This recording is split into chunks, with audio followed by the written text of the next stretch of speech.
US President Donald Trump is in a fix. He's unable to wriggle out of the Iran war, with Tehran refusing to agree to a deal on his terms.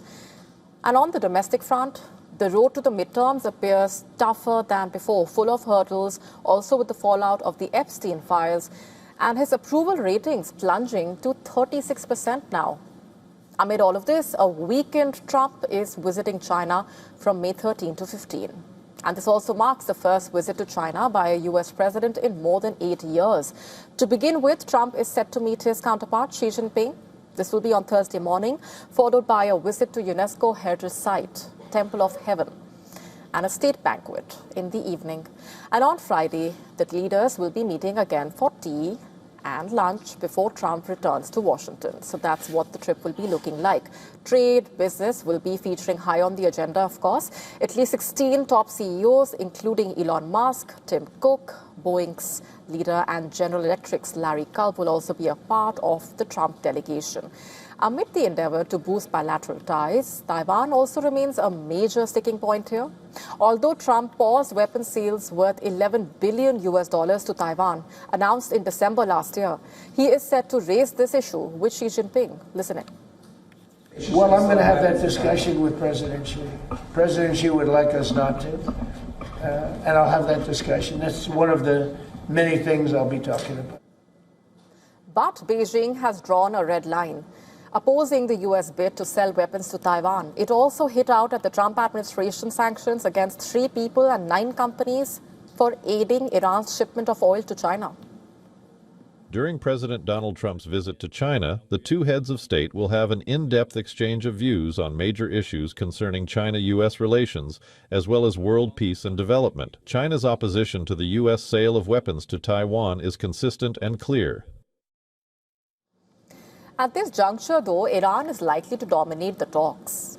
Being Iran's largest trading partner, which purchases roughly 90% of its crude oil, considering its high stakes in reopening the Strait of Hormuz, U.S. officials are reportedly pinning hopes on Beijing to put pressure on Iran to make concessions. And this also assumes significance at a time when the U.S. president stated that the ceasefire is on a massive life support.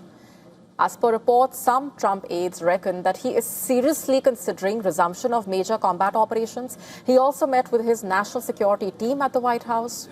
Just hours before his departure, Trump also shared some images which reflect his state of mind, perhaps, on the Iran war. While one showed destruction of Iranian boats, another post shows drones being shot down by lasers.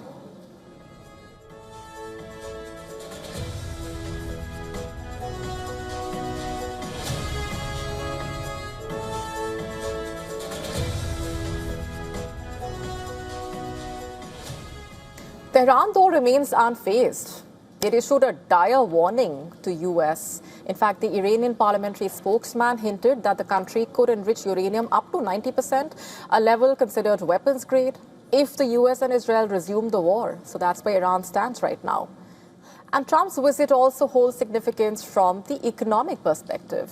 Yuan is at its strongest level against the U.S. dollar in 3 years.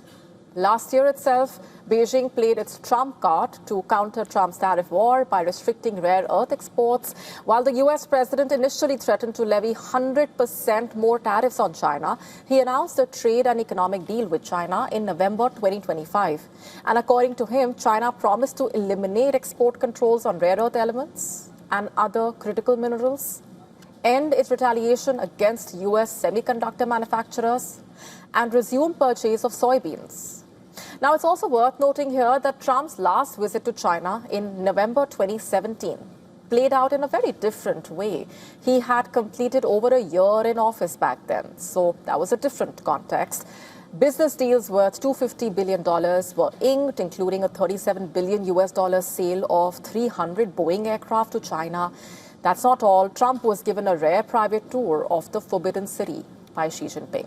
Ahead of Trump's visit, residents of China shared mixed feelings. While some expressed hope of a new economic deal between the two sides, others perceived Trump's arrival as a sign of China's global clout.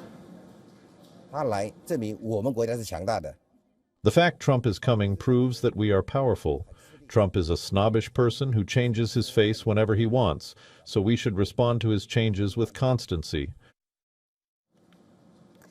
Now, the outcome of the Trump-Xi meeting is likely to have implications for India as well, especially in the current geopolitical scenario. Amid this, Prime Minister Modi's powerful message standing out, recalling how India bravely dealt with the sanctions imposed after the Pokhran nuclear tests in 1998. The Prime Minister asserted that no power in the world can make India bow under pressure.